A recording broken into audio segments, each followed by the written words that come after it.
Pumapalag naman pala yung rapper na pastor na top global reader. At least di ka na sa CR kumakanta, wala ng echo sa shower. Kahit pa paano ay hindi na masyadong nagtutunog misa. Kaso nga lang katunog mo pa rin yung mga tito kong lasing pag kumanta.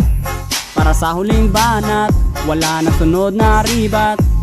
Tatapusin lahat, obvious na yung panalo. Pag nilapagan ko na ng para, pati maligno magagampala. Rapper ng Land of Dawn, baka rapper ng lumpia yun. Kahit isama mo pa si Sinyo, Tipsy DK, Ram o Saito, Glock 9 Looney mag-rhyme. Winner ako every time, yung tono mo ay sumasala. Lyrics di ko mo konekta, babaw pa ng bara. Ganyan ang rap ng Abnoy. Yoy, yoy, yoy, epat kita